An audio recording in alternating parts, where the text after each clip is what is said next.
नमस्कार, श्री अन्नपूर्णा रसोई चॅनलवर आपलं सर्वांचं स्वागत आहे। आज आपण बनवत आहोत खिमा। चला मग बघूया। पहिल्यांदा मी मुशी घेतलेली आहे। हे 2-3 पाण्यात चांगली धुवून घेतलेली आहे। यासाठी अख्खा गरम मसाला घेतलेला आहे। धने, काळी मिरी, दालचिनी, तेजपत्ता, एक लवंग। त्यासाठी कांदे 2 कापून घेतलेले आहे मोठे। त्यासाठी एक तुकडा अद्रकचा घेतलेला आहे। अर्धा लसणाची पाकळी, टोमॅटो, 10-12 मिरच्या, कढीपत्ता, चिंचेचा कोळ आणि कोथिंबीर सजावटीसाठी। यासाठी हा मसाला, हळद, मीठ आणि हा तेल। आधी मी पातेल्यात गरम पाणी करण्यासाठी ठेवले आहे। पाणी आता गरम झालेलं आहे। मी गॅस कमी करत आहे। त्यात थोडं मीठ टाकूया, हे बघा, आणि थोडी हळद।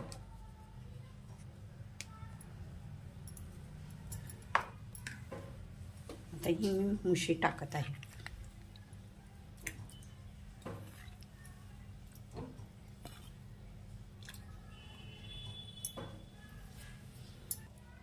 आता मी हे गरम पाणी केलं, त्यात मुशी टाकले। हे 10 मिनिटं जरा शिजून द्या। आता हे 10 मिनिटं झालेली आहे, चांगले शिजलेली आहे। यातलं आता मी पाणी काढून टाकते आणि मग त्याच्यासाठी वाटण मी तुम्हाला दाखवते। त्यात मी अख्खा गरम मसाला टाकत आहे।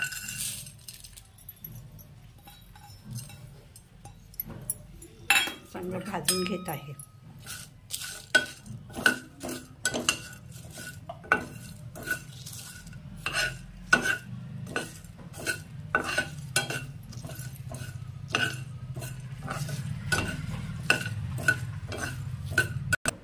हा गरम मसाला भाजून घेतले। आता हा डिश मध्ये काढले। 2 मोठे कांदे घेतले, ते आता मी चांगले भाजून घेत आहे।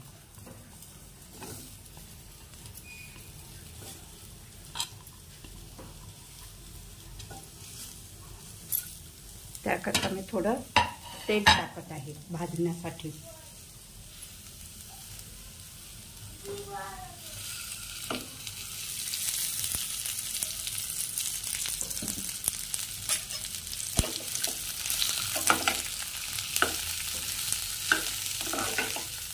एक 5 मिनिटं चांगला मी भाजून घेतो हा कांदा आता भाजून झाले आहे। त्यात मी थोडी अर्धा लसणाची पाकळी टाकत आहे, हे बघा।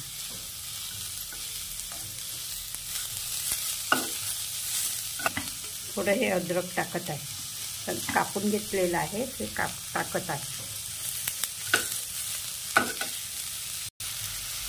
आता मी त्यात अर्धा मिरच्या टाकलेल्या आहेत, ते चांगलं परतवून घेते।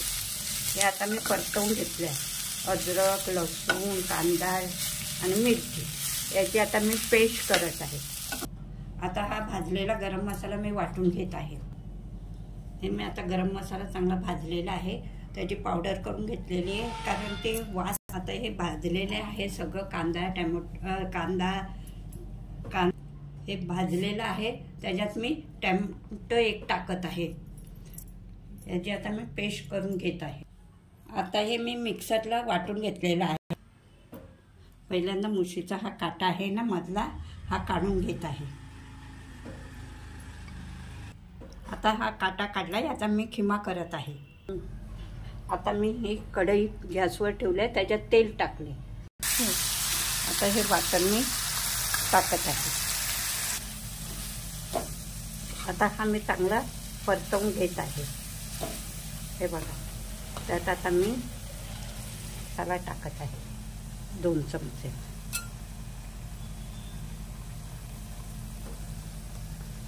त्यात थोडी हळद मी परतवून घेत आहे।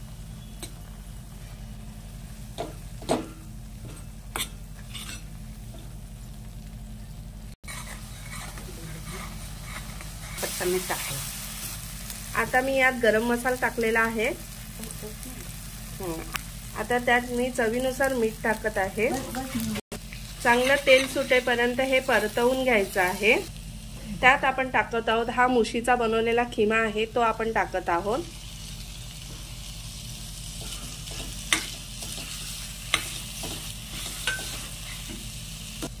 एक वाफ येईपर्यंत मी 2 मिनिटं आता मी हे शिजवत ठेवलेलं आहे। हे बघा 10 मिनिटं झालेली आहे वाफवून, बघा कसं दिसतंय। आता आपण त्यात टाकत आहोत चिंचेचा कोळ आणि त्याला आता आपण मिक्स करून घेत आहोत। मिक्स करून झाल्यानंतर परत आपण त्याला वाफेवर ठेवत आहोत। हे म्हणजे 5 मिनिटं आपण फक्त वाफेवर ठेवणार। हा शिजलेला आहे। आपण आता त्यात थोडासा गरम मसाला टाकत आहोत वरून आणि त्यानंतर कोथिंबीर टाकत आहोत। हा आपला तयार आहे खिमा, बघा कसा दिसत आहे। आपला खिम्याची रेसिपी तयार आहे, बघा किती सुंदर अशी दिसत आहे। आपल्या चॅनलला सबस्क्राइब करा, शेअर करा, लाईक करा, भरभरून कमेंट्स करा। धन्यवाद।